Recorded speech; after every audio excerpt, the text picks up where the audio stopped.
To start with a background.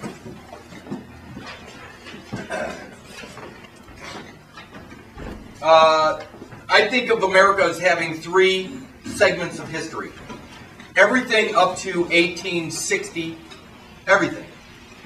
From 1860 to 1940, and then from 1940 to current. I break it up that way because everything prior to 1860 is, I consider, the British side of history, even though it's ultimately all British. But from 1860 to 1940 is where everything changed. That's where the Constitution disappeared. That's where a new government was formed. And ultimately then in the 1940s, that new government was handed over to the IMF through the Bretton Woods Agreement, and then every United States citizen became a citizen of the United Nations. So if you guys are still United States citizens, you're actually citizens of the United Nations, which is probably why there's so much activity coming out of the United Nations, and that's why they write so much of the rule book nowadays. So here we go. Can you see this okay? 1861, the 7 southern states had it. They were done. They were done being pushed around by basically the international bankers. And they decided to leave the Union. And they had every right to do that because they were sovereign individual nation states. They had the right to leave or break the contract because that's what the Constitution was. They call it a compact, but ultimately it was just a contract between the states. So I'll just read this. This is out of my notes. You guys, most of you don't have, but it says when the southern states walked out of Congress on March 27, 1861, the quorum to conduct business under the Constitution was lost. The only votes that Congress could lawfully take under parliamentary law were those to set the time to reconvene, to take a vote to get a quorum, and to vote to adjourn and set a date, time, and place to reconvene in a later date or later time. But instead, Congress abandoned the House and the Senate without setting a date, and that's called sine die. Under the parliamentary law of Congress, Congress actually ceased to exist as a deliberative body, a lawful deliberative body. And in fact, they no longer even had the ability to declare war. So in 1861, on March 27th, Congress disappeared. The lawful Congress disappeared. So that's what lays the groundwork for what we're about to just cover over the next maybe hour or so, because I will try to get into the depth of the 14th Amendment.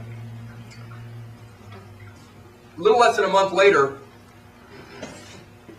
a man that was claiming to be president of the United States, Abraham Lincoln, issued Executive Order 1. Why do I say claiming to be president? Because he was no longer president. Because when the United States, when the contract called the Constitution ceased to exist, so did the United States. The United States only existed because of that contract, because of the Constitution. So Abraham Lincoln issues Executive Order 1.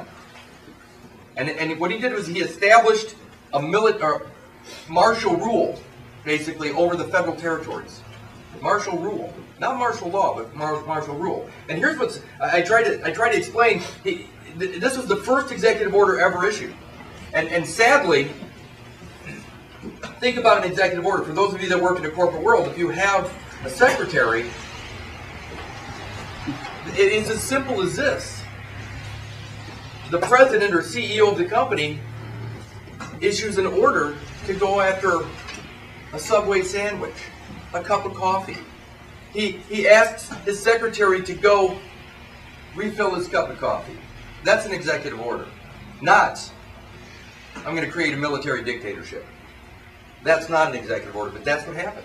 They found a way to actually take back control of all territories, or at least the federal territories. And that's what Abraham Lincoln did on April 15th. Now, everybody knows what April 15th is today. Yeah. It's the day you guys all pay your taxes. Why? Well, that's just a rhetorical question. So 1861, first executive order ever issued. 1862, the same unlawful Congress redefines the word, a word that we use every day, person. Redefine it from a word that we use in our regular daily vernacular to a legal term, meaning a fictional entity. So when you walk into a courtroom today, if they use the word person, they're not talking about you, the flesh and blood man, or the flesh and blood woman. They're talking about a fictional characterization that is attached to you. And that's how they got you into court to begin with. So they redefine the word person, a word that we use every day, into a fictional characterization. And remember this, that which you create, you control.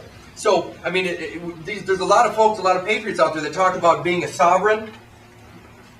See, the way I look at it is if God exists, and I try to cross all boundaries here. If God exists, then He creates you, man or woman. Sorry, I know my boundaries.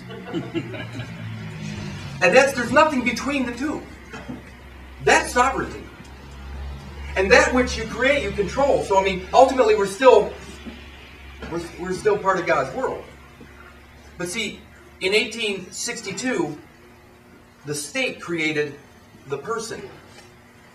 And that which they created, they control. And you'll see how this all attaches as we go. So in 1862, they created the person. 1863, Abraham Lincoln issues the Lieber Code, General Orders 100. What is that? Well, go home, Google it, and then you'll start reading about your government. The General Orders 100, the Lieber Code, is the government we're living under. Remember, the Constitution disappeared in 1861. But in 1863, they needed some way to govern the territories, the federal territories. And they did that through General Orders 100. Go home, look up the Lieber Code, that's L-E-I-B-E-R, the Lieber Code, or General Orders 100. Look it up, and you will see your government. You'll actually read it and go, wow, you know what, there's more things going on in here than I thought. It's a military government. Remember, the dictatorship was established in 1861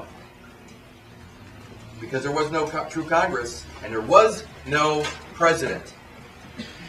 Also in 1863, the Supreme Court was abolished. Why would they need a Supreme Court when there was no Constitution? The Article 3 judiciary didn't exist anymore, so why should they pretend they need the Supreme Court? They reestablished a new Supreme Court in the District of Columbia that they controlled completely. But it's not the same Supreme Court. I have all the documents, so when you guys are ready, or actually when you're capable of understanding, and no disrespect, but this is a tough one. When you see the difference between this and that Supreme Court, they're splitting hairs. They're splitting hairs. But the one was abolished, and it's actually right there in their words. Also, they established the USPS, the U.S. Postal Service. The U.S. Postal Service. What was that for? That was so they could keep track of the federal persons down the road. No pun intended. 1864. They redefined the word state. So, for how many of you folks in this room right now are in Illinois? Yeah, see, most of you understand that if you raise your hand, I'm going to get after you. Because you've been around this too long. Why? Because the state is not Illinois. As of 1864, when they redefined state, they redefined it to mean in their world, in their law society, it means the District of Columbia. So when you hear the word state out there anywhere, even when a cop is talking about the state, he's not talking about Illinois. He's talking about the District of Columbia. In their legal world, the state means the District of Columbia. In 1865, the second 13th Amendment was created. Why? Because the first 13th Amendment was the amendment that didn't allow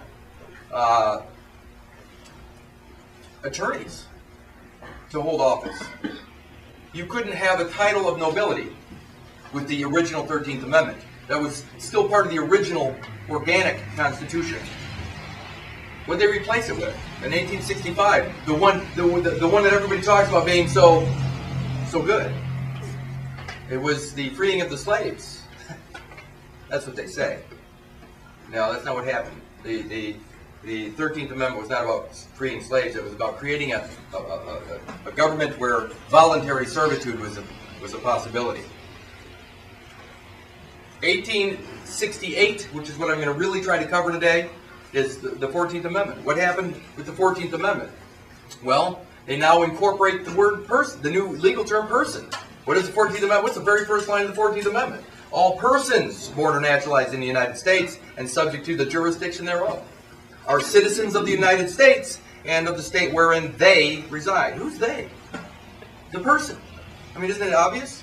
Where do all persons reside? Well, in the state that they're created in. What state is that? Well, as of 1864, it was the District of Columbia. So when you claim citizenship, what are you claiming? Personhood status. And where does that person reside? The federal territory known as the District of Columbia. So if you think you're sitting here, when a cop busts through that door, they're going to beg to differ. They're going to say you're in the District of Columbia. Because you've claimed U.S. citizenship, therefore you're under the rule of the District of Columbia. So that's the very first sentence of the 14th Amendment. And I'm going to get into the rest of it in a little bit. In 1870, the 15th Amendment was passed. What amendment is that? That's the amendment for the legal right to vote. Legal right. Not lawful. Legal right to vote. What did they do? They made it so you had to register to vote to participate in their legal system. Did you need to register prior to that? No. You actually had a right to participate. Now you had to register. What does register mean? What does the root word mean? To registrate. You're actually giving over ownership of something. You're giving over ownership of what? Your power of attorney. Your legal rights. The moment you register to vote, you're giving over your power of attorney, your legal rights. By proxy now, they get a vote in your stead. And you have no say. It doesn't even matter what party is in power. Well, they're all the same party. But it doesn't matter because you've given it away out of ignorance, not out of, foolishness or anything, but you didn't know. In fact, what did they say? Voting is a privilege. It is. It's not a right. It's a privilege in their world. And they've made it a privilege. And you know what? What can you do with a privilege that you can't do with a right? Take it away. Also in 1870, something really important happened. The Department of Justice was created. Why? Because there was no Article III judiciary. They needed some semblance of law. But it says Department of Justice. Under what does the Department of Justice fall? The executive. The executive branch. It's a department under the executive branch. So who's in control of the legal system? The president. The dictator. This is pretty sad stuff. That was in 1870. And ultimately, who's the top law enforcement officer in their system? The Attorney General? The Attorney General, right? In the Department of Justice? Yeah. Okay. So it doesn't have anything to do with the Supreme Court or anything like that? No, it's the Attorney General. I'm going to go off track here for a minute because I want to read something so everybody understands who the Attorney General is. But and I'm going to close with this real quick, is that in 1871 then, a new private municipal corporation was created under the Organic Act. And this new private municipal corporation had a charter, a document of incorporation. And that was called the Constitution of the United States of America. It's a private corporate charter. And that their Constitution, the one they created on February 21st, by the way, about 3 weeks ago, didn't they read a Constitution into the record? Here's what they do. Every 20 years, like every other corporation, but every 20 years they have to read in the corporate charter to renew it. And they've been doing it every 20 years since 1871. And everybody's thinking that they're just being patriots. No, they're not. They're just taking care of business. So they renewed this private corporate charter, and all us idiots out there are out there rah-rah. Because we're complete morons. We're actually participating in our own slavery. This was not the Constitution.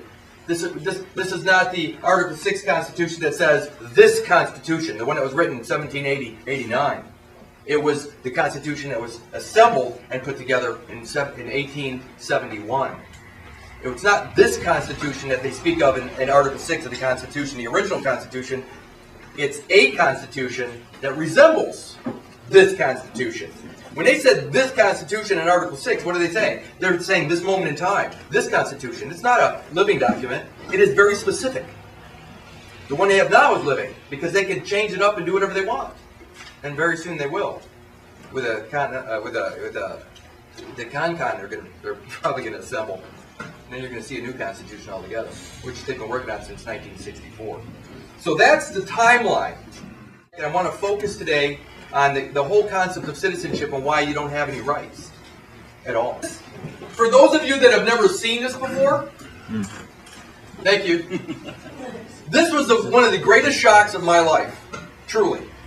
A buddy of mine down in central Illinois, we were on the phone just because, you know, when you know some of this ugly stuff, there's very few people to talk to.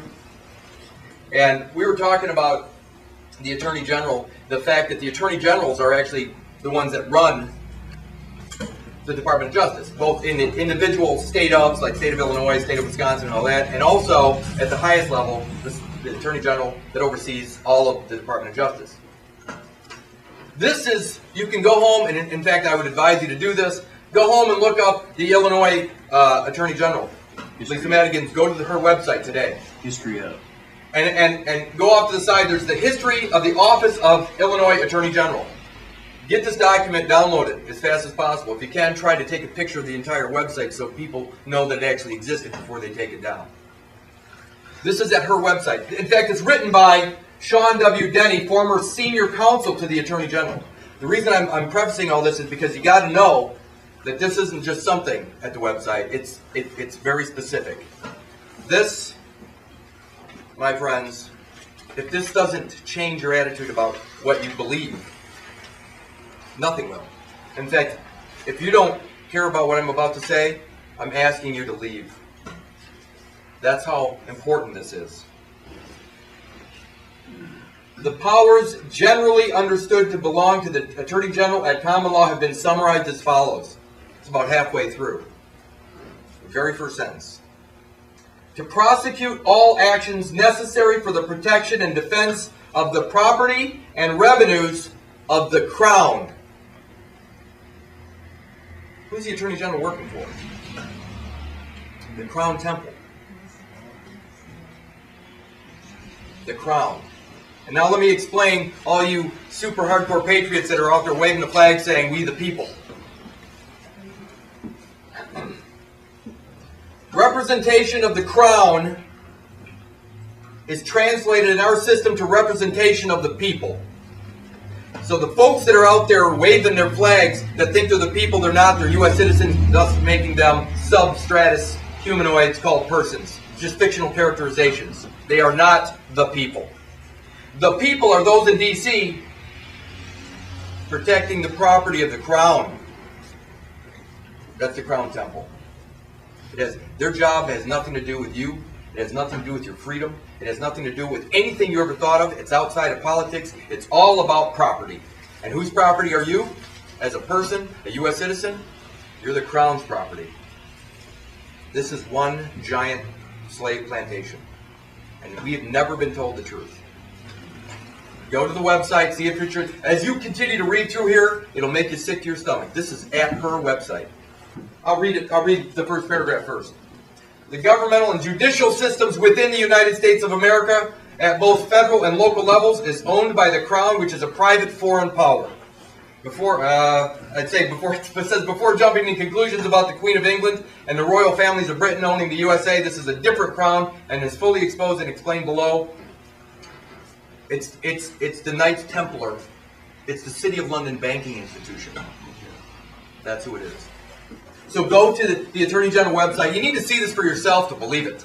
I got goosebumps right now thinking about this. It says, did you have an opportunity to read that yet? And I have it up on my page on the computer and looking at it going, no, because I had 50 irons in the fire. He called me back later that day. He says, you need to read that now. And he started reading those lines to me, and it says, the attorney generals of every state, by the way, this season of treason I'm talking about from 1861 to 1871, the initial office of Attorney General in Illinois, established 1818 in Kaskaskia, was disassembled in 1867. They reformed it in the 1870 new constitution for the state of Illinois. So a new Attorney General office was created, which worked directly for the Crown since 1870. We've been bamboozled, folks. Completely. Here is the 1789 Constitution. It was a contract. It created, a byproduct of this was the legislature, the executive, and the judicial branch. This is Article 1 of the Constitution, Article 2 of the Constitution, and Article 3 of the Constitution. That is the United States. That's what the United States was when it was created. It also, what else does it say? To form a more perfect union. So the 13 colonies, or the 13 states that were bound by this, became a union of states. Why? So commerce could flow easier across the borders, the boundaries. I mean, in our case, even though we weren't there back then, it's like the border between France and Germany. There's borders that have to be worked through. Well, Illinois and Indiana were no different than Germany and France. They were independent, sovereign nation states. That's why they had a union of states tied together through this contract. Think of this as a barbed wire fence. I say this every week because I want people to understand it. These are two separate sides that I'm about to deal with. I just told you that in 1861, when the 7 southern states adjourned, or actually walked out sine die, everything we knew disappeared. Everything we were told about the Constitution disappeared. So this is now gone. But remember, they also pretended this was still intact. There was no internet. There was no. I mean, a lot of folks were not able to read, and only the educated truly had the ability to understand what was going on. And most of think about 1861. Most of us don't really know what life was like back then. I wish I was living back there now. But 1861, there was a lot of stuff out west where people were just lost out in the territories. They didn't know what was going on in the East Coast. So 1861, the Constitution, the contract known as the Constitution disappeared. Thus, the Union of States disappeared. But they pretended throughout the 1860s that this thing still existed. They had to. In fact, what happened in 1861? Lincoln he issued Executive Order 1 to do what? Try to maintain the federal territories. Try to keep this thing together is what the excuse was. He got his marching orders from the international banks. So that's not the motive. The motive was, the ultimate prize was the sovereignty of the states. That's what the United States was after. The United States, the Civil War was not a war between the North and the South. It was between the North and the South and the District of Columbia. The District of Columbia won. It grabbed up the sovereignty of every state after that. That's what the 14th Amendment is all about. So here we go. In 1870, remember, you got this artificial legislature still moving forward as if it still existed. And it did what? It created the District of Columbia through the Organic Act. How many people know the real name of the District of Columbia? Most of you guys actually know it, but you're afraid now. You should be. It's the state of New Columbia.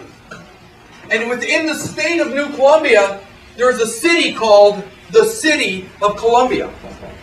No different than Vatican City, or the City of London. Vatican City is the spiritual aspect of this world triumvirate. The City of London is the financial aspect. And the City of New Columbia, the City of Columbia, is the war machine. That's what the District of Columbia is. It's the war arm for the Vatican. Over. So, man, did I get off topic. 1871, the Organic Act. Article 1, clause, or section 8, clause 17. What does it say? I thought I had my Constitution around here. But it says that the legislature shall have the complete authority over such district not exceeding 10 miles square. There you are. This is what the legislature has complete authority over. Complete. Well, remember, the Constitution's gone, the federal government's gone. It's gone. But they're pretending. Here's what we think is a government currently. We have, let's say, here's the legislature. What is the legislature actually? The legislature is actually, this is a private, for-profit, municipal corporation. You want me to read that, please? Yeah, read aloud. Because it's really scary. Now that I see it. To exercise exclusive legislation in all cases whatsoever over such district, not exceeding 10 miles square, as may, by cession of particular states and the acceptance of Congress, become the seat of the government of the United States, and to exercise like authority over all places purchased by the consent of the legislature of the state in which the same shall be, for the erection of forts, magazines, arsenals, dockyards, and other needful buildings. So they have 100% authority over such district not exceeding 10 miles square. Complete. Now, think of this. Before I go any further, is this municipal corporation, is it on the same side of the fence as the government used to be? No, it's not. In fact, this is a private, this side over here, we're going to call it government. This side over here, we're going to call business. There's a giant difference, folks. Giant difference. Over here is Walmart, McDonald's, the United States. This United States is a private for-profit corporation. It was established in 1871. This here, this 10 mile square, is a legislative democracy.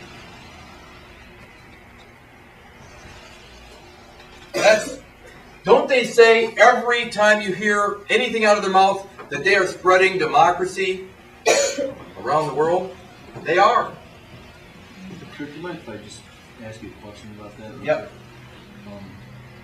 So Article 1, Section 8, Clause 17, that was written at the beginning of the Constitution in 1789. Yeah, it was part of the original Constitution. Right. So you would be saying that what had happened was in 1871,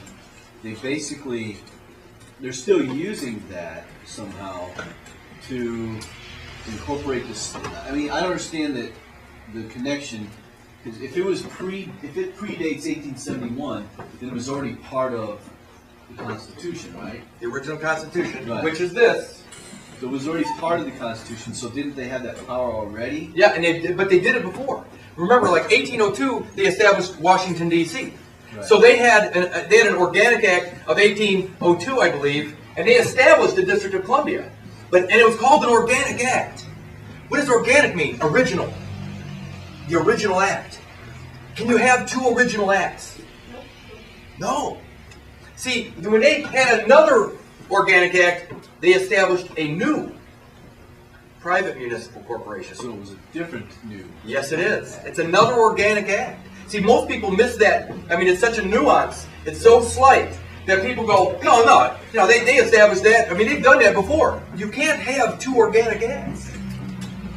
And they even called the one of 1802 organic. It established the first seat of the government. And that organic act applied to this Constitution, this situation. Doesn't apply. This thing disappeared. They had to reestablish with something to give semblance of the seat of the government. So they have a new organic act establishing a legislative democracy. And so that's the difference. Government's gone. They created this. It's outside the scope. And now it starts to make a lot of sense. So this group of legislatures, the Senate and the representatives, they're really what? A board of directors. And that's what they act like. This is a private municipal corporation, and they are running it as a business it is. It's a business. It's on this side of the line. And this is where it starts to make sense. I'll do that over here. So let's just think of this as the first branch of their government. Here's the executive. Okay, let me clarify how come somebody like a Barrios Sotoro or whatever, Obama can hold office. Why? Everybody, all these people are out there screaming and hollering about a man that's born in Kenya, a British subject. How can he hold office? Well, he holds office because could he be the president of Walmart? No, he ain't smart enough. You have to make a profit. You have to show a profit. My question. Yes, you can. He could be the president and CEO of Walmart, could he not? Theoretically. It doesn't matter where he's from to hold on. How about McDonald's? Yeah. I mean, could he be the president of McDonald's? Doesn't matter what country he's born in. See, that's the thing. Is he is the executive. He's the president and CEO of a private municipal corporation. The Constitution has nothing to do with Mr. Sotoro. You don't have to be constitutionally qualified to be president of McDonald's. You don't have to be constitutionally qualified to be president of this private municipal corporation either. So all you folks that are chasing this birth certificate garbage, you need to stop. It's a waste of your... seed on them. That still put seed on them and detract from their plan. No, because here, let me tell you why. Because everybody wasting their life chasing the birth certificate, they're actually helping the New World Order. They're helping to herald it in. Why? Because that's what they want. They want people to be focusing on something because when they are ready to throw Obama under the bus, see, we need to actually remove their authority by noticing something way in advance. Just say, you know what? This is why he's in office, because he's not, there is no government. There is no country. We need to recognize that and then start moving in the right direction. That's why I'm saying they're going to use Sotoro, and when he's done being used, they'll throw him under the bus, and if we don't recognize this situation, who cares? I don't care who's president of Walmart. I don't care who's president of McDonald's. I don't care who's president of the District of Columbia. It has nothing to do with law. It has nothing to do with the government. We need to stop. And this is the best part. I love this part. Not really. Here's the third branch of government. The Department of Justice, the DOJ. It looks like three branches of government, doesn't it? It comes underneath the executive branch, and there's this. Here it is. Here's 1, 2, and 3. The difference is this system of law, this legal system, comes out from underneath the dictator himself. Is DOJ, does that include the Supreme Court in this model? Yes, it does. But over there, it was separate and it had a right to veto the president, but now it's just a form. Yes, because this judiciary truly was the Supreme Court and was the law of the land. Actually, that's not true either, because Article 6 states that the treaties are truly the law of the land, not the Constitution. The treaties are. Why? Because they need to leave the treaties in there so they can do what? They can have what happened in 1783, the promises back to the King of France. They need to have those treaties to rule this, because the Constitution, if you look up in your Black's Law, what is it to be a constitutor mean? To take on the debt of another. See, the Constitution was a crappy document from the beginning. It made all the minions, all the masses, the debtors for what happened in the Revolutionary War. That's what the people were doing. They were actually strapping. They went in, when they created America, the people, the elite, came in and they did all kinds of great things, but they were the ones that they stood to benefit. And they didn't want the debt from the war. What did they do? They wrote a Constitution. Actually, they didn't write it. They only witnessed it. There is no signers, by the way, of the Constitution. Let's be clear about that. Only witnesses. That's kind of an odd thought, isn't it? How come nobody signed it? Huh. Anyway, different day. So my point is, I don't know what They I was wrote about the to say. Constitution, then you said they were witnesses. Right. Who set the Constitution up then? I don't know. We don't know that. We don't know. No, I don't know that anybody knows. Really? Yeah, because there were no signers. There were only witnesses. The Constitution, everything, by the way, everything is hearsay at this point. Right. I thought in history it was Jefferson and somebody else. That'd be a nice story. Is that what all that is? Just a story? I think so. So it came from some dark abyss and saddled us ever since. City of London. Yeah, they probably wrote it wrong. And again, I don't know. I know just enough to be dangerous, but I'm not going to go there today because I'm trying to stay on track for Bruce. Does everybody get this? The Attorney General, I spoke of this earlier. So imagine the top dog, the Attorney General, is acting as the top Attorney General for all the Attorney Generals. And who does he interface with? The Crown. See, so nothing is as it seems. One more quick thing. What was this thing about the 10 square miles? What was the significance of 10 square miles? It sounded like they were confined to all their shenanigans in that 10 square God, miles. I love you. Here's why. Because you're about to see how it happens. How can they possibly get us if we're not there? Just remember, I said earlier, the 14th Amendment says all persons born or naturalized in the United States and subject to the jurisdiction thereof are citizens of the United States and of the state wherein they reside. Persons. Okay, here we go. Does everybody have this? Because now I'm going to go into the 14th Amendment and how it all fits together. I'm going to answer your question right now. I'm going to try to draw Illinois not like I did last week. I'm going to draw Illinois over here on this side where it would be a union state, the 21st union state. Here's Illinois as the here's the Union of States. Illinois didn't exist at the time because it didn't exist until 1818. And that's in Kaskaskia, that was the seat of the government in Illinois at the time. So this, okay. I don't know. Close enough. Not bad. So here's Where's us. This is Illinois, the 21st Union State. And here's how it affects you. Well, first, let me do this. The legislature has complete authority to write all policy, everything, for such district not exceeding 10 miles square. Policy, here it is, public policy. Just like in Rome, public policy. Is public policy law? No. No. What does it affect? Where is it in force? It's administrative. It's administrative. And what does it affect? Corporation. But the public policy that this legislature, this board of directors writes, only applies to here, the District of Columbia. That's it. It cannot reach beyond the 10-mile square. That's what's so interesting about this. Is the Patriot Act law? No. Is it constitutional? No. Does it have to be constitutional? No. No. So here it is. The Patriot Act is here. A public policy written by this board of directors. It only applies to the 10-mile square. How about the health care bill? Is it law? Yeah. No. Under their system it is.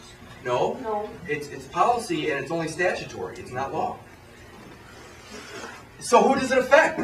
Here's health care bill. Who does it affect? It only affects the citizens of the District of Columbia. How about the food bill, S510? Is that law? Nope. No. Who does it affect? It's policy. It only affects the 10-mile square. S510. How in the world does this 10-mile square and all the public policy that's written for that, how does it get to us? It doesn't. We get to it. So here you are, sitting in a chair in Rockford, Illinois, and then what do? By either silence or participation, you become a United States citizen. And you place yourself as a resident within the federal territory known as the District of Columbia. So you are all persons, claim personhood status. The person now is subject to the jurisdiction of this corporate state called the District of Columbia. So now you know that when you think you're sitting in Illinois, you have already made contract to participate in their private system. How? Because you're claiming U.S. citizenship. That's what I'm going to go into now. The United States citizen, you used to be a protected 10th Amendment protected citizen of Illinois, but then you claimed U.S. citizenship. In fact, are you a registered voter? Oh, yeah. Bummer. Because when you register to vote, I'll do that real quick, because all of it is part of the 14th Amendment. Does everybody understand how you attach yourself to this private municipal corporation? By the way, in the Organic Act, it actually says, in their words, that this private municipal corporation shall have all the power of the Constitution. Or it says all the power not inconsistent with the Constitution and laws of the United States. What does not inconsistent mean? It means consistent with. So they have this private corporate charter. I'm holding it in my hands. This is the private corporate charter for the 1871 business that was created. What does it look like it says there? The Constitution of the United States. This is their private corporate charter. It looks very similar to the Constitution that used to be over here. But that Constitution disappeared. I'm getting it, I really am. I can tell. But when you said there, is the ambiguous they. Who the hell are they? Those corporate officers. That's But how do they perpetuate these interests? There's got to be an overriding entity that who do they work for? I really The don't Crown. know. Well, that's again the bank over there. No, it's not. And that's what people need to understand is that you don't understand when we say the word bank, we always picture Alpine Bank down the street or some little local. No, this is something so insidious, so City horrible. of London, I'm thinking no. Yeah, absolutely. Well, that'd be right. But these guys that's how they take over entire economies.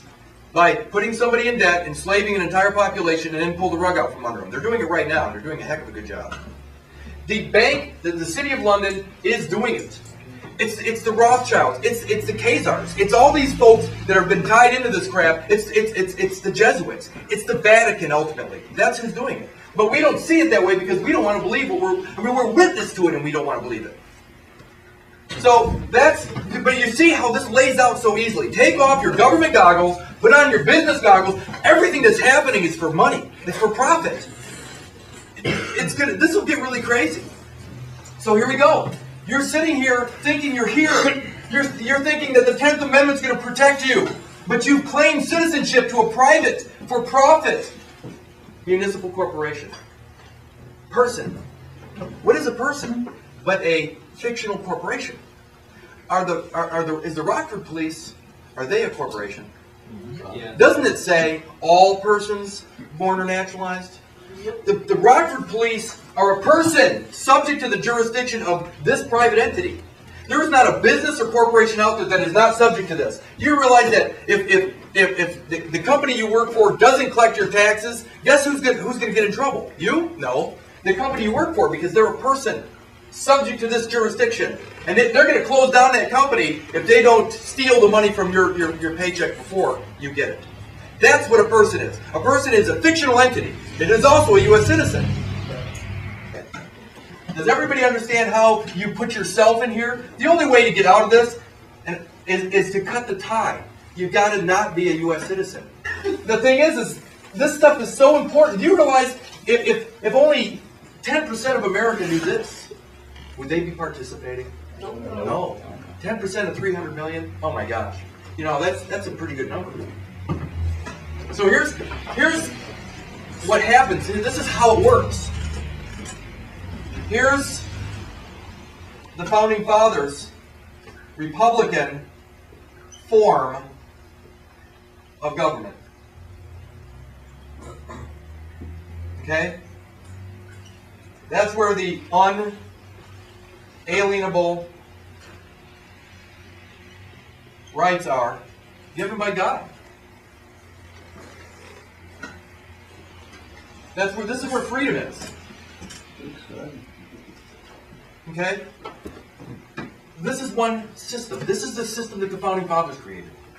Here is another system. This is called the United States. You see they're separate, by the way, for a reason. Here's what happens. In this system, which is private, by the way, it's private. They call it public. Don't mix it up. Because they call it public because you need to look up the word public. But understand it's private. In their system are the Democrats, the Republicans, the Ron Pauls,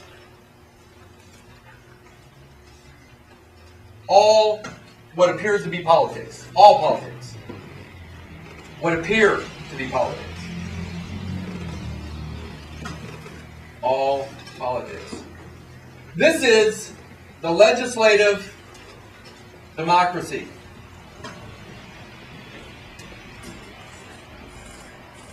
Now here's what's sickening. What system were we supposed to be living under? This one. Remember in 1870, 1870.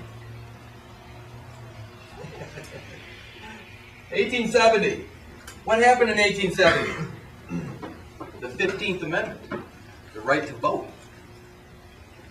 This is voters' registration. What's the first box at the top of that sheet that you check? Are you a citizen of the United States? What does the Declaration of Independence say? It says that governments are instituted by the consent of the governed. So we're the governed. We're sitting out here, living under here. But in 1870, after this reconstruction of the United States of America, what happens? They now say that you need to register to vote. No, you don't. But you think you do. You have to register to vote for what system? Their system. Did you need to register prior to this? No. Is this a privilege or is it a right? It's a privilege. They keep telling you that and you keep believing it. And it is. Is it a privilege you want? Not really. So here goes.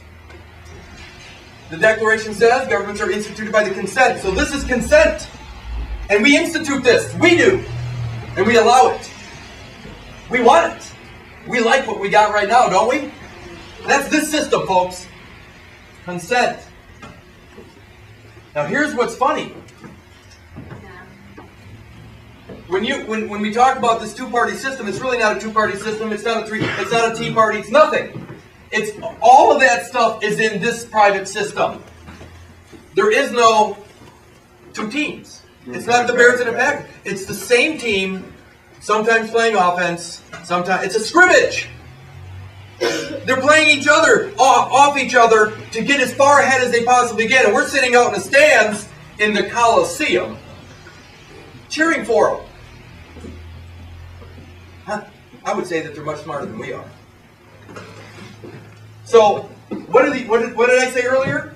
Power of attorney.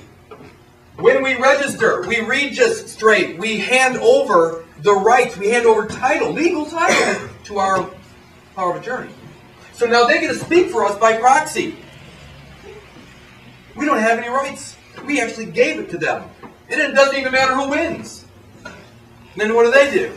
They run up and down the field and And they steal money from us. They steal property from us. And guess what else they do? They get rich because they sold their souls. And who loses? All of us that trust them.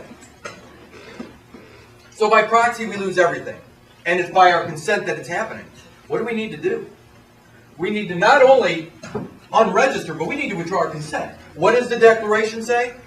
Governments are instituted by our consent. The moment you undo this, whether they recognize it or not, everything I've ever read says it's all about consent. Biblically and everything else. The moment you get out of this system, you fall over here. Is there anything over here? No. Is there any governments over here? No. Why? Because everybody thinks this is what they should be doing. So there is no government. So you're sitting out here by yourself, and that's where I'm at. That's where my wife's at. That's where half a dozen of us in here are at. We're by ourselves. Because we refuse to participate in this system.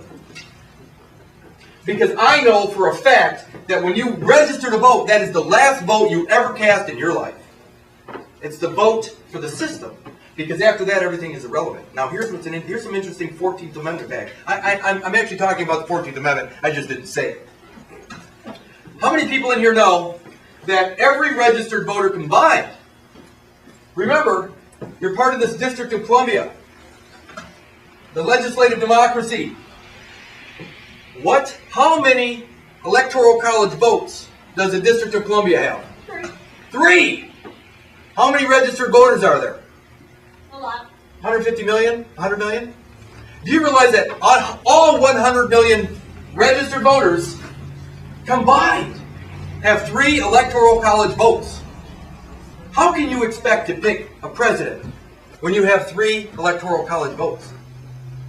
It doesn't even matter what side you're picking. You got 3 total. Everybody combined has 3. I would say that that's not fair. But it is fair because it's all by consent. This is the system we choose. It gets worse. But even if they only have 3 electoral votes, just the mere fact that even if they have no electoral votes, just the mere fact that they're voting in that system is consent. Is the consent.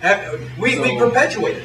The 3 electoral votes is kind of a peripheral kind of icing on the cake, but I like to say it. But just the mere fact that you're consenting to that, you're still voting for a Democrat or a Republican who are all on the same team.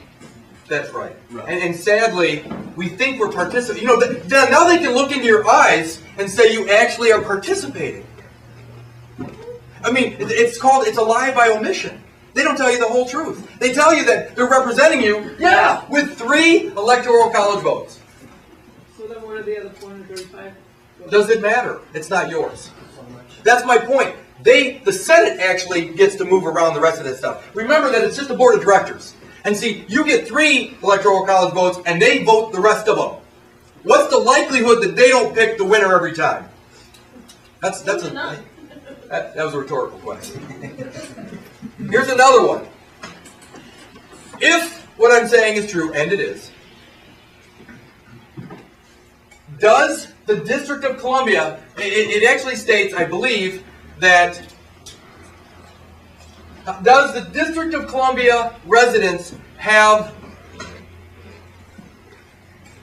wait a minute, it says the states have congressional voting representation. The states. Now, if you are a resident of the District of Columbia, do you fall within that definition? Do you reside in the states? If you're a resident of the District of Columbia. No. No, you reside here. Only the states have congressional voting representation. Should you expect to be represented in Congress? No. How could you? You're a resident of the District of Columbia. It blows my mind that people don't talk about this stuff. Because they're afraid that you can't, there's nothing that we can do. Bull. You realize that we always control everything by our consent. And it gets worse because I'm gonna try to stay on track here. Does everybody get this? See, we have to cut the ties to this garbage. We're actually the ones that are causing all this. So let me just go. Now I'm gonna really get into the 14th Amendment issues.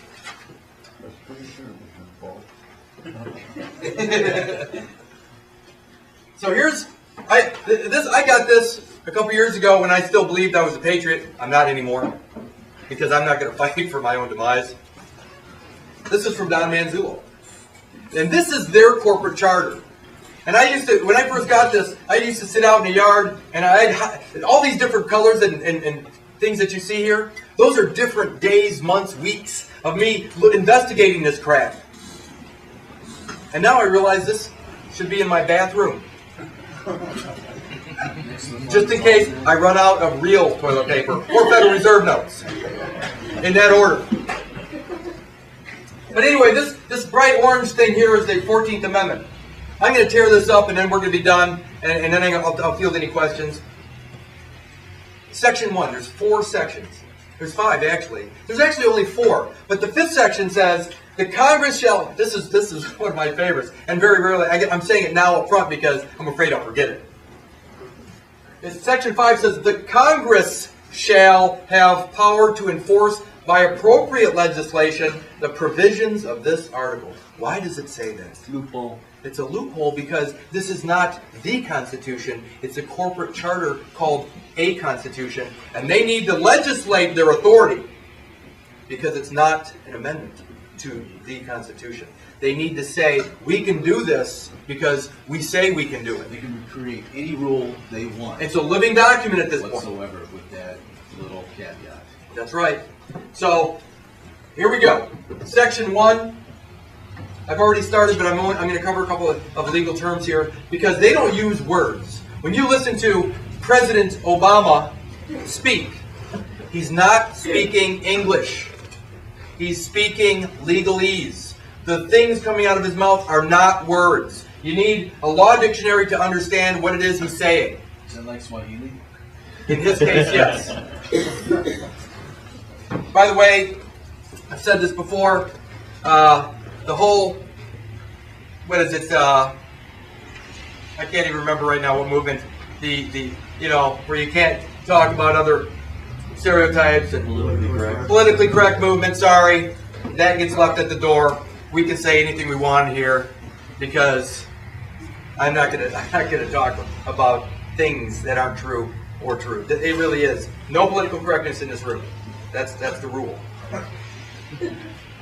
Here we go. Section 1. All persons born or naturalized in the United States. We know what persons are. They're fictional characters. Born or naturalized in the United States. It does not say United States of America. It says United States. And subject to the jurisdiction thereof. Subject to. Let me read from their Bible what subject to means. Okay, remember, all you 14th Amendment citizens out there, all you flag-waving patriots, subject to, liable, subordinate, subservient, inferior, obedient to, governed or affected by, provided that answerable for. All persons are subservient to the United States. Does that sound like freedom? Sounds like slavery. 13th Amendment states that slavery, but it says voluntary servitude is a possibility. So by design, are we deceived into servitude? You better believe it. How many people would want to be U.S. citizens knowing that? None. Dave. And the thing about the 14th Amendment, it was supposed to enshrine the citizenship of slaves, in particular black African slaves, but it doesn't say that. It says all persons. Blacks were considered property prior, and the person's status, the personhood status, it's a status, it's a political status. The status of person has always existed. It goes all the way back to Rome, for some of you that said that earlier today. The status of person goes all the way back to Rome. The person has been around forever. This is not something new. But they did introduce it in 1868. So, how many people want to be a United States citizen when they find out that you're subordinate? Why is it that they treat us so poorly? Because they can. Because we are subservient. If we claim personhood status. If you're a man or a woman, you're not a person. But here's what's interesting about that. There's not just one person. A person is actually a persona. You can be a father, that's a persona. That's a person. But they're all usually commercial entities. If you and there's some good stuff out there. I recommend Robert Menard up in Canada. There's a lot of good guys out there. But he explains persons very well. If you join a health club and you have that card, that's a persona. That's one person. Is it the legal person they're speaking about? No, it's not. So is that a contract? Yes, it is. But is it a contract with the government when you have a contract with the health club? No, it isn't. But it is a person. So when we talk about getting rid of the person, we're talking about getting rid of the legal entity called person under the 14th Amendment, not your health club membership. That is a person. It's a corporate fiction that you have to. That's the only way to interface with another corporation. You have to establish the personhood status. So when I say person, I mean legal fiction for this entity, the 14th Amendment. So all persons born or naturalized in the United States and subject to the jurisdiction. What is jurisdiction? Jurisdiction is authority. The authority of what? The United States. So all persons born or naturalized in the United States and subject to, subservient to, obedient to the jurisdiction of the United States are citizens of the United States. What does that mean? Why is it that there's... And this is one of those patriot myths that I can't stand. The 14th Amendment citizen, in their writings, is a small c citizen, whereas an Article 4 citizen of a Union state is a capital C citizen. Why is there a difference? There is. Look in your Constitution to see the difference yourself. The privileges and immunities have a capital P, a capital I for the Article 4 citizen of the Union state out here. They have real state 10th Amendment protections. Here's a question for you guys.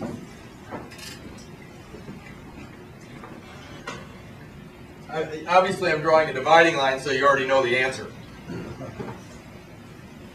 If you claim citizenship to this, and this is where the Constitution lives, should you ever even expect constitutional protections over here? How could you? You've given them up. The moment you register for this private system, you have given up the Constitution. So when you walk into their private courtrooms under the Department of Justice, where this is, should you expect the Constitution to be there to protect you? No. Is it ever there to protect you? No. See, it all starts to make sense. So let me just keep going. So all persons born or naturalized in the United States and subject to the jurisdiction thereof are citizens of the United States and of the state, the District of Columbia, wherein the persons reside. Where are the persons created? In the District of Columbia. All persons are born there. I'll explain that in a second. That's really how this all got started. I mean, the fact that you're here today is because I wanted out completely. And I got tased last January in Roscoe, Illinois, for allegedly not using a turn signal. And that was the day I quit. I said, I'm done. Can I just, before we go off on that, can I just ask you a question here? So, all this stuff over here on the right, which I hate to think that it's on the right, but all this stuff on the right over here. You should change it around. Yeah. It's now on the left. I can't see it. All this stuff on the right is all, because you have to replace our free-form government with a new form of government. So that replacement of government, although it resembles the Constitution, it's now primarily statutory and administrative type rules and laws that they've created under like a commercial code type situation, right? Right. And then, so having it under this over here on the right, you can't really flip around in like a judicial situation and say, I'm a free citizen, but I'm consenting to all your administrative stuff over here. In the original Article 3 Judiciary, let me just read it. there were four types of law. You had the common law, which was for the folks that lived on the soil of the Union States.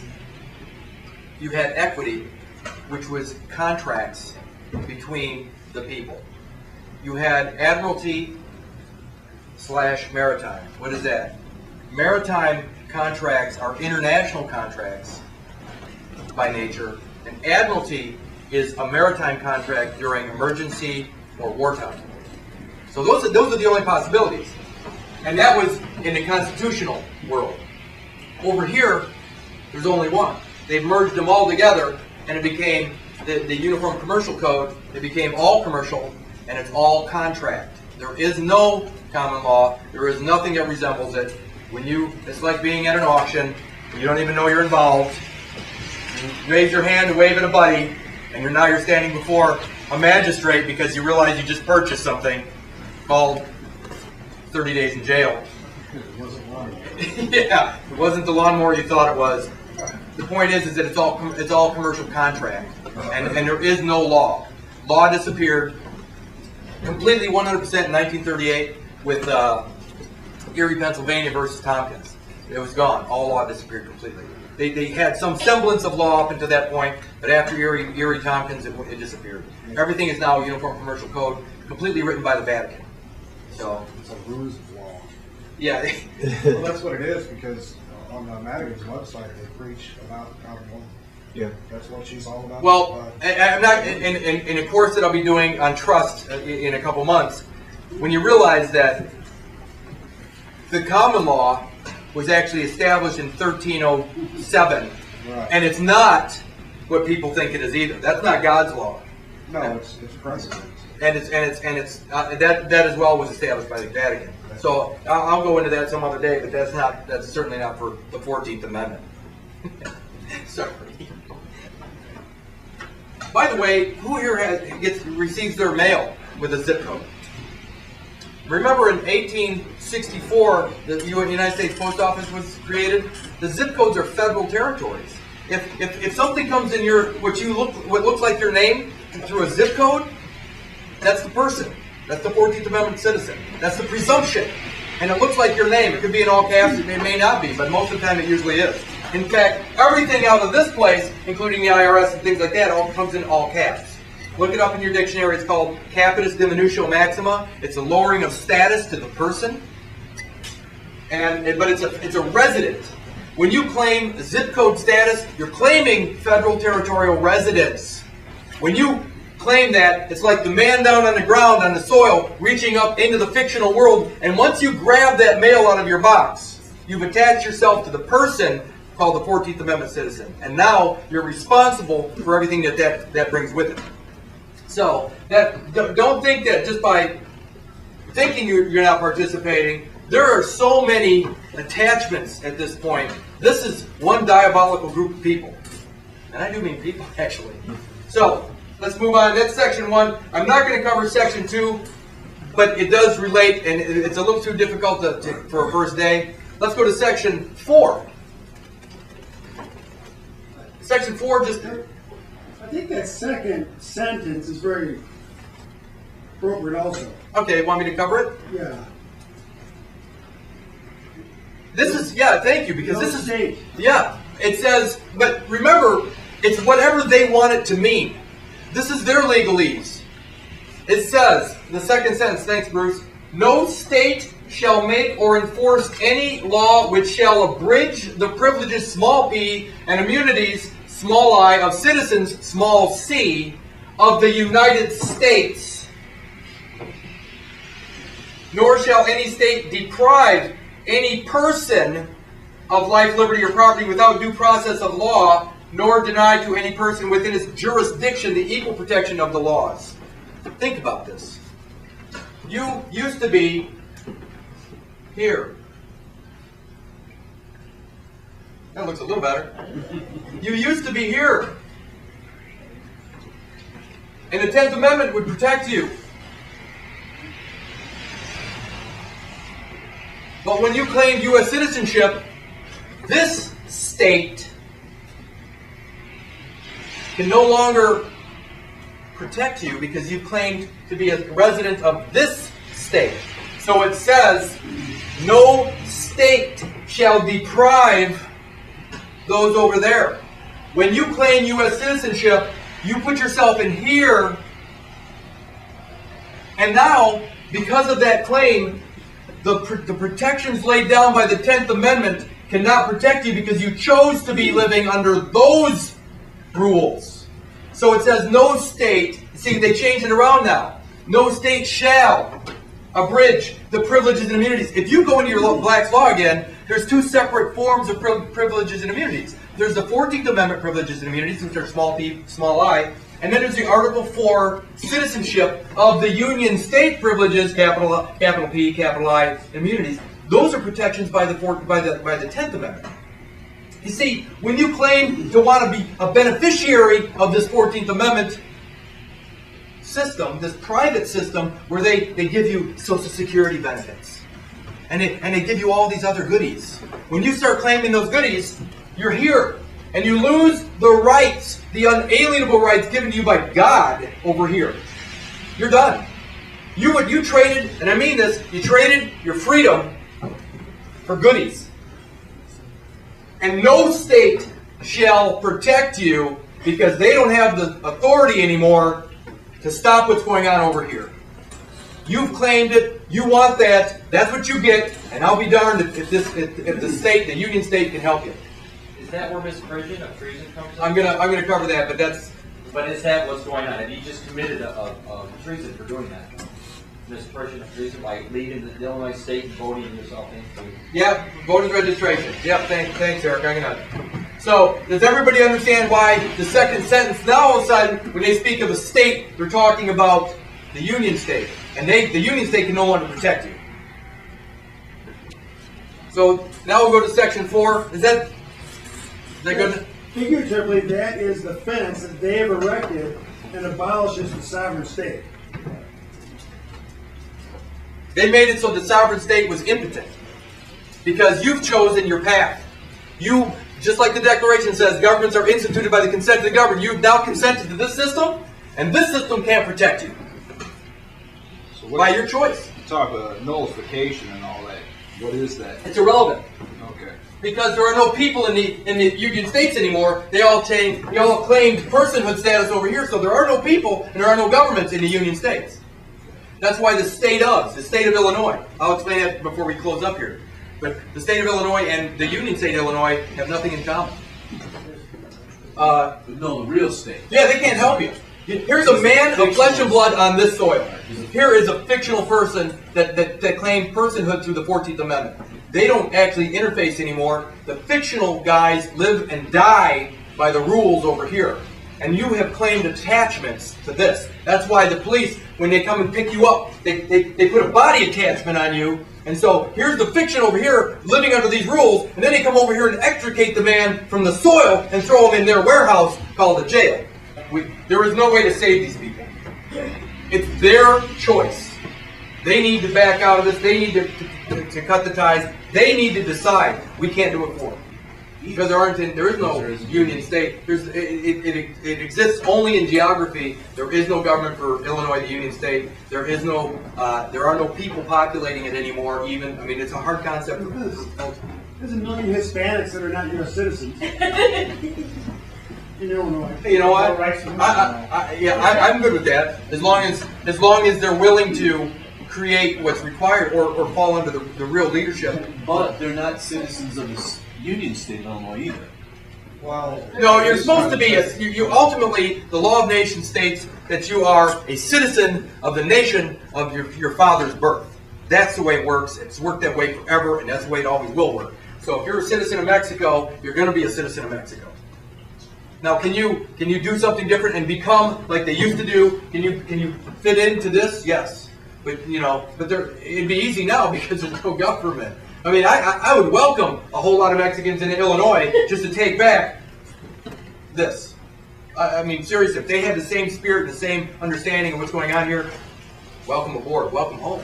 Yeah, Because freedom is freedom. How do we get our freedom back? Are we going there? It's so simple it boggles the mind. Let's have it. Okay, well, let me just finish this because you need to hear this. There's only one, this is it. Okay. It's only 3 more hours. Okay, does everybody get this concept? It ultimately is this simple. Remember the original 13th Amendment said no titles of nobility. And what do they have? Nothing but esquires, nothing but lawyers or attorneys involved. So here we go. This is really the focus. Section 3. Wait a minute. It says the validity of public debt shall not be questioned. You need to know this. Why? Section 4 says that the validity of the public debt shall not be questioned. In every society, every form of law, ecclesiastical, common, it doesn't matter, legal society, in every form, as a debtor, you are disabled legally. You have no rights until the creditor is paid off. So when you claim U.S. citizenship, you automatically become a debtor to the public debt. You are attaching yourself to that. So that being said, do you have rights? No. So, and it goes along with all this stuff. Not only do you give it up here, but you're also attaching yourself to the public debt, and now you have no legal rights to speak either. They've got you coming and going. And you want it, and you think that that's a benefit to be a U.S. citizen. I say it's an anchor. Kurt, has there always been debt? Yeah, because the Constitution was written to make everybody constitutors. This here, though, remember the Constitution disappeared back in 1861, so they had to find a new way to do it, and they did. So, yeah, there was 10 years there where it looks like you might have been free, but you were for 10 years until they redesigned everything and gave it back to the Crown. So does everybody understand the public debt? As a debtor, you are legally disabled. When you walk into a courtroom, you have no rights because you are a debtor, and that's been the case throughout history. So they attach the debt to you when you claim citizenship. So now you're claiming this crap, all the goodies over here, but you're also claiming the public debt, which means you've given up your rights legally as well. So you're legally disabled. Section 3. There's 2 parts of this, and then I'm done. I'll take questions. But Section 3 says no person, we already know what that is, shall be a senator or representative in Congress or elector of president and vice president. No person. We already know what that is. It goes into some gobbledygook, which will make sense in a little bit, but it says, but Congress may, by a vote of 2/3 of each house, remove such disability. But it says no person. What do we know of the person already? We know that the person is a debtor because he's a U.S. citizen. So what is one disability they have to remove? Citizenship. Those in Washington, D.C. are not United States citizens. Because if they were, they'd be a debtor and be legally disabled. They could not hold office. But Congress removes what? They remove citizenship. So those in D.C. are not citizens. When they are no longer persons, which are citizens, what do they become? The people. So they are the people in D.C., and they don't have legal disabilities anymore because Congress removes it once they accept office. So the people are in D.C. without a debtor status. There's one other side to this. And Eric was bringing it up earlier. When you register to vote, you're actually committing a crime. What is it called? It's called misprision. That's M-I-S-P-R-I-S-I-O-N. Misprision. What is misprision? Well, let's just look. Everybody open your Black's Laws. Misprision. See, people don't realize that all this stuff, misprision, it's kind of a weird thing. It says a word used to describe an offense which does not possess a specific name. It goes on to say, but more particularly and properly, the term denotes either one, a contempt against the sovereign, the government, or the courts of justice, including not only contempts of court, properly so called, but also all forms of seditious or disloyal conduct. When you register to vote, you commit an act called misprision. You are actually showing contempt to the Constitution. Your disloyalty to the Constitution. You're actually forming a new form of government over here. A legislative democracy. You're giving thumbs up to a private institution. You're walking away from this, and it's actually a criminal offense. And they treat you like a criminal because you are one. That's why there are no criminals in D.C. They're the people in D.C. Because they've by a vote of 2/3 of both houses, they've had the disability of misprision removed from them. So not only are they not debtors, but they've gotten rid of the misprision aspect as well. And you know what we are? We're a bunch of criminals that get treated as such. So can you imagine finding out that after all these years and after promoting all their system, you find out that you've been a criminal just by the act of registering to vote through a private system, and then they take themselves out of that system so they can rule over you. That's what's happening. And now I'm going to close with this so you understand the concept of states, because it's really important. Oh, yeah. So here's the way the states work. I'm going to use Arizona because somebody brought up the Mexicans. Damn those Mexicans. It's not their fault. They were being invited for a reason. Well, you're totally here illegally. So I'm going to use Arizona for a reason. Everybody knows the problem, and I don't mean it in a bad way, but the problem of Mexicans streaming over the borders of Arizona. I brought a map with me today so we can look at that. Here is Arizona. Arizona has geographic boundaries, does it not? It actually has a landmass. The Union State called Arizona has a landmass with borders. One of those borders is on Mexico. That's the Union State called Arizona. There is another. This is a representation of the state of Arizona. It is a corporate charter. Jan Brewer is the CEO running this private corporation, this private franchise connected to this private United States. This is the state of Arizona. It has nothing to do with the landmass called Arizona. The boundaries of the state of Arizona are probably an 8.5 by 11 sheet of paper. And the state of Arizona is in probably a file cabinet somewhere in the District of Columbia. It is not a physical location. It is a corporation. It is a political subdivision of the United States. Jan Brewer has nothing to do with this landmass whatsoever. Nothing. In fact, legally, she has no authority to do anything with this landmass. There is no government for this landmass. There are no people on this landmass because they've all chosen a new path. This private company, there are no Mexicans flowing across the borders of this. They're flowing across the borders of a union state that has no representatives to stop it.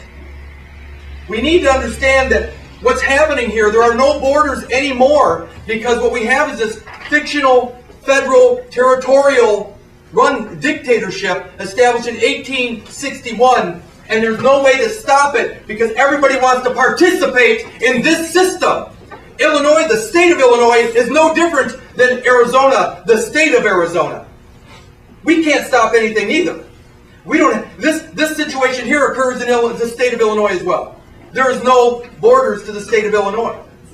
Folks, this is so upside down and backwards that there's no possible way to stop anything until we get our heads out of our asses.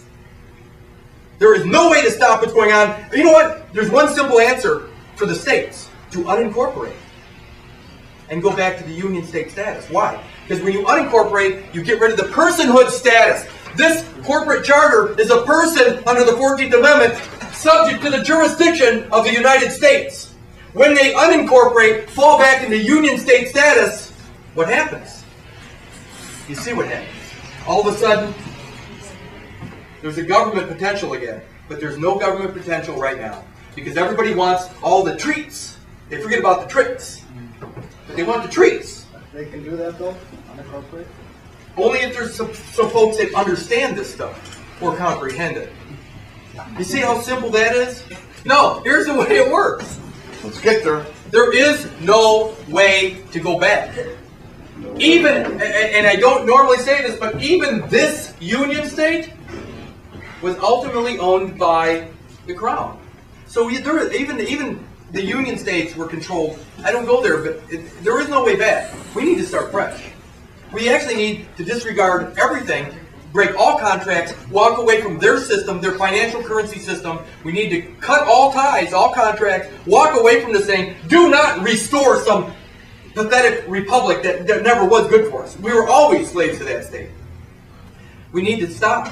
We need to stop thinking we were ever free, because we never have been free. We need to start over, walk away from their value-based system, or lack thereof. We need to not think that our currency has any value. We have to quit breathing life into the beast, because that's what we do. Our job every day is to prop this crap up. All we have to do is stop breathing life into that beast and cut all ties. But will we do that? No, we won't. Because nobody's going to walk away from that brand new big screen TV they just bought. They're holding on to every asset they have. Everything. Because their entire value system, their entire sense of self-worth is based on their brand new car. The addition on their house, the kids in a private school. Their entire system, how fat their wallet is. That's who they are. You take away this currency system. By the way, the currency system called the Federal Reserve note is a private note. A private note that was created for this system. It is not constitutional money. The Federal Reserve note is not constitutional. It was created because the Union states could not use real money anymore. They had to use the currency. There is no way back. We have to be honest for once in our life. Look, when you get up in the morning, you look into your eyes in the mirror and you realize, what are you willing to do? It's all or nothing. You either are willing to walk away like the Declaration says. What was the last line of the Declaration? Give our sacred honor, our lives, our fortunes, and our sacred honor. Those cats were ready to do whatever was required. No.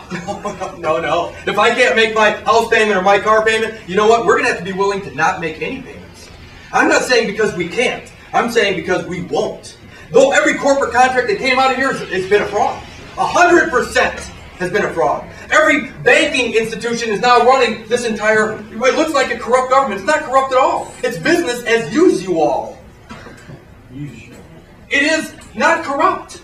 It's working perfectly. And when they decide to flip the switch to cancel everything, it's over. They take everything. And why? They take everything because we actually will say, we're going to honor their contracts. In a dishonorable system, we're going to honor their contracts. I say, why are we honoring their contracts at all when it's a dishonorable system? We need to walk away from all of it. Who's going to do that? How do you withdraw? You mean physically? Here's what happens. And this is, your question was, how do you withdraw? Everybody withdraws their consent from a different way. But ultimately, you can go as far as you want with it. The withdrawal of consent it's biblical. Everything I read over the last 2 years, basically, shows one nexus, one cross. And that cross is consent. Everywhere you look, the concept of consent, in all their treaties, in all their documents, the word consent.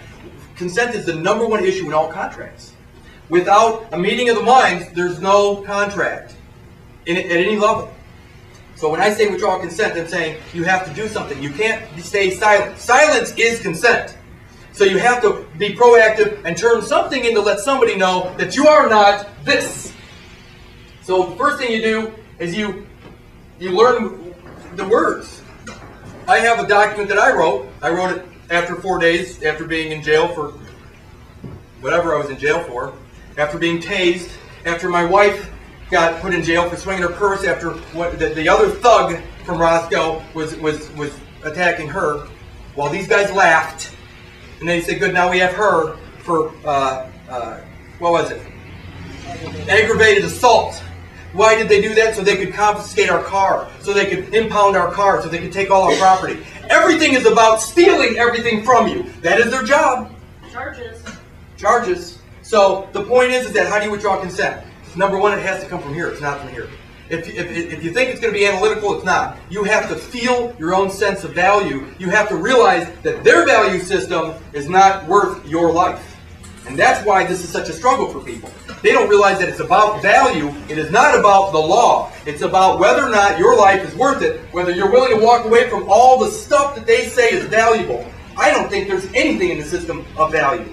In fact, I mean, there are people right now that are helping build FEMA camps for the overtime so they can buy the big screen TV for camps that they'll eventually wind up in themselves.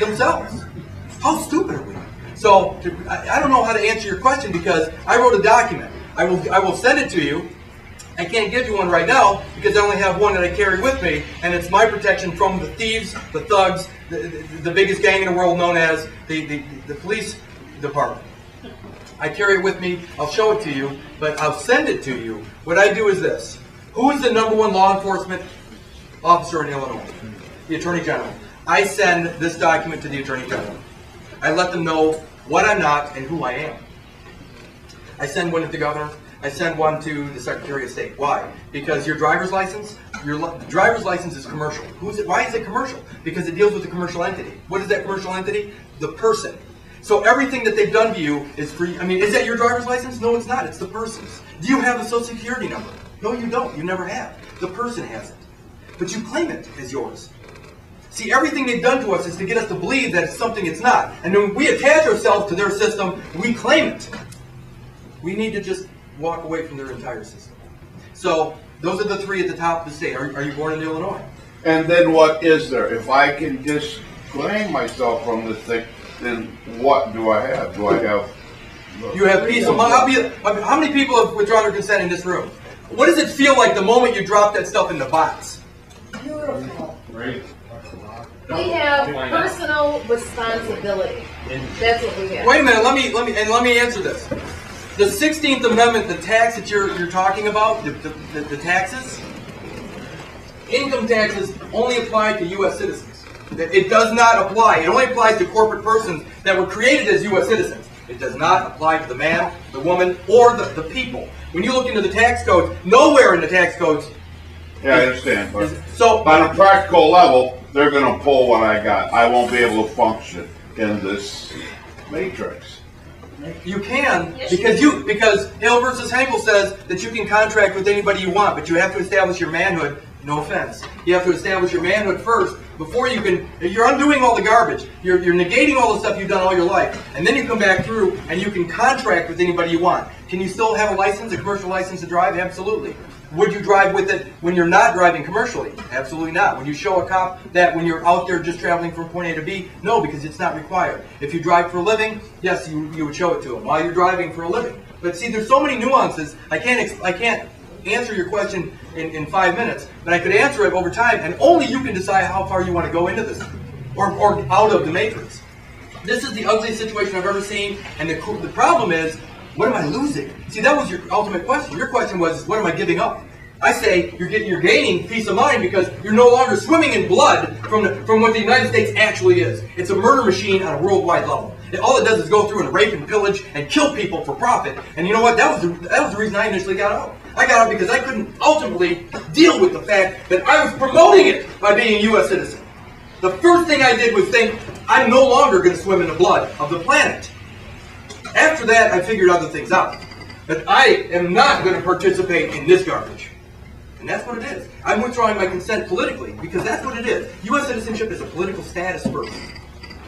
You're cutting the tie to the person. You're no longer part of the statutes. When a cop pulls you over, is he dealing with a man or a person? He's dealing with a person.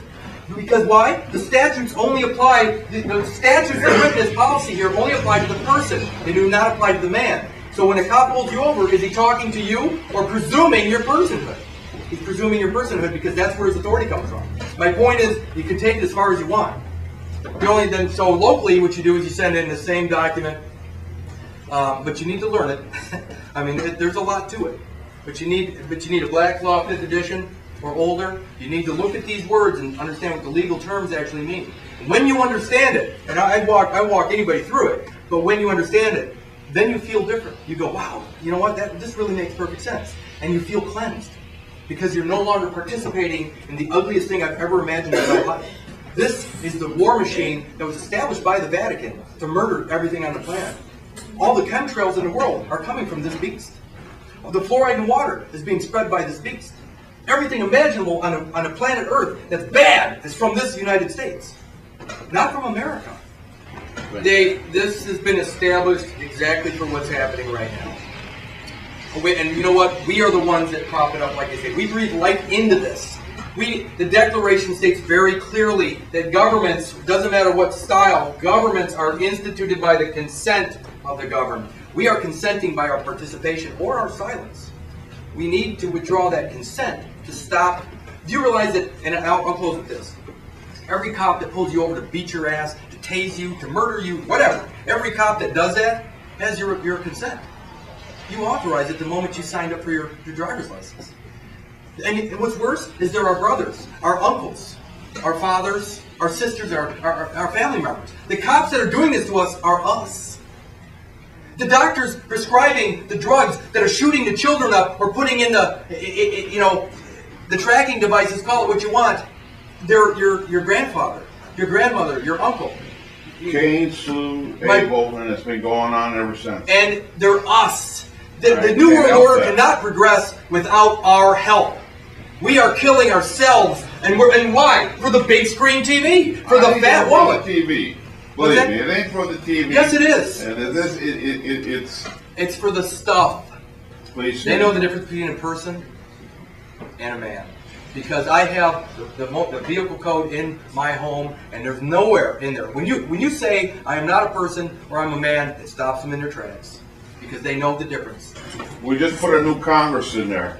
Did they take them into a closet over there and show them the ropes? This is what it is. First, I can answer. That's a two-part question. Number one, we didn't do anything. You don't have any authority to elect anybody because you have no congressional voting representation. Remember that. You didn't ever pick anybody.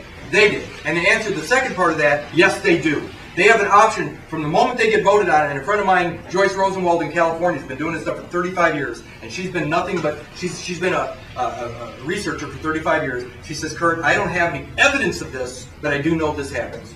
When, between the moment they get elected, the 2 months, the space in between, they are told how they're going to do things. And if they don't, and here's the deal. They're instant millionaires through the CAFR, the CAFR, the profitability of this. So they're set for life. They're set for life. And the other side of it is they're threatened. So their choice is, do I follow through on this and become set for life financially, and I don't get killed, or my family members don't get killed? That's that one side. The other is I don't take the office. That's their choice. So when they walk into this, they are absolutely 100%. Look at every single Tea Partier that got brought into the system recently. They folded immediately. Why? Because now they're playing ball. They're millionaires. Do you really think that this system isn't going to win unless we just yank ourselves out of it? We're propping it up. It is that simple. Consent, everybody says, Kurt, what are we going to do? I'm sorry. Nothing. We're going to aggressively do nothing by withdrawing our consent. They know what we're doing. I'm sorry, man. We need to go and arrest everybody in D.C. and put them on trial. Have our own juries, grand juries, put them on trial. Everybody that's even thought of that, if they're U.S. citizens, they're going to be thrown in jail or murdered.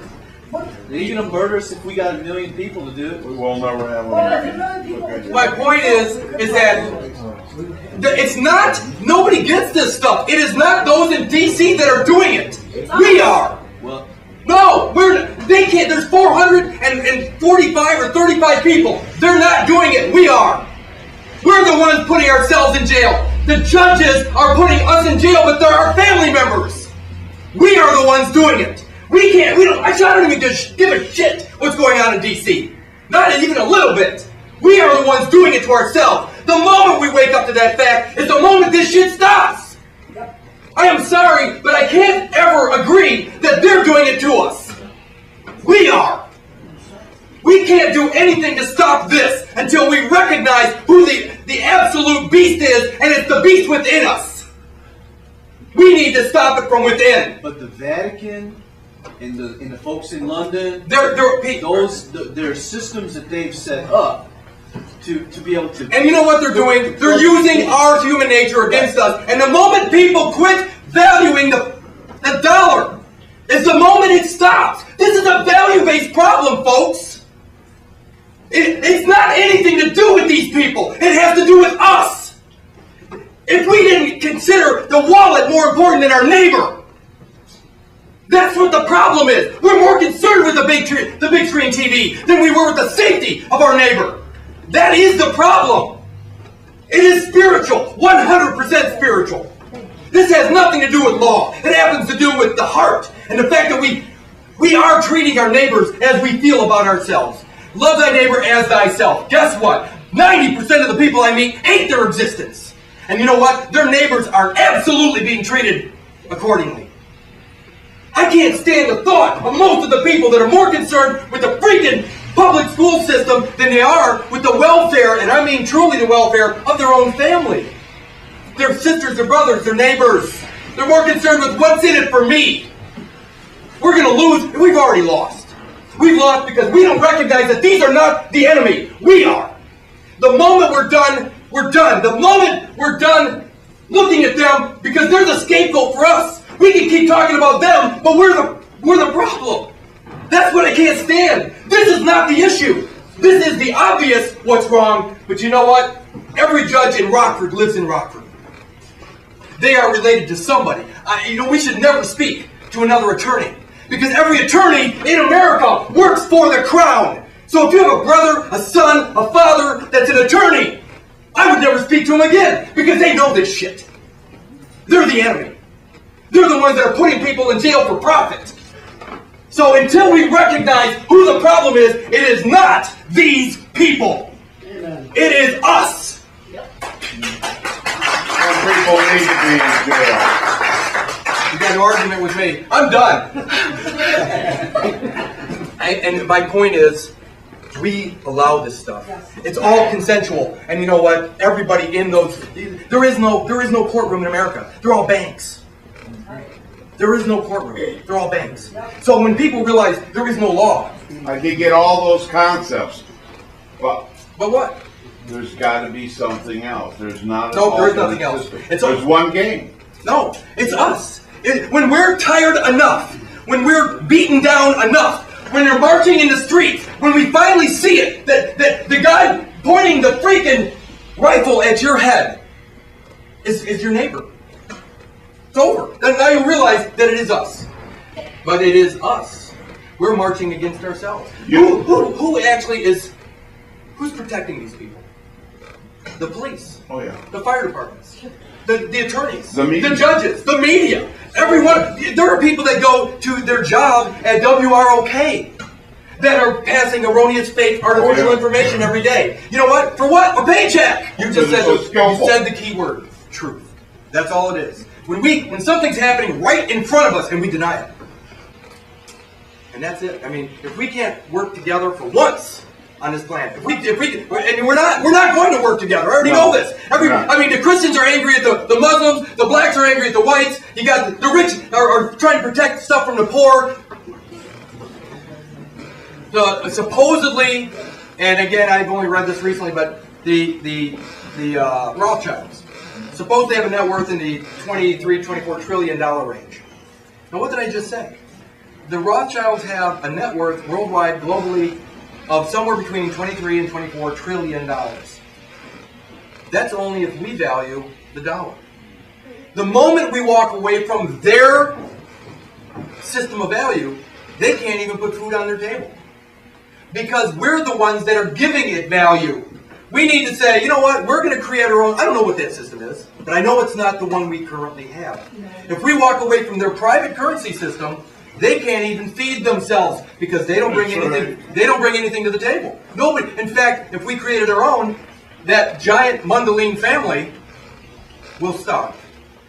We control that, but we won't give up our currency system because that's who we are. We identify with our stuff. It's because we don't have an alternate. We don't have an alternate You know what? system. You can never wait till the ducks are all lined up. You got to just jump.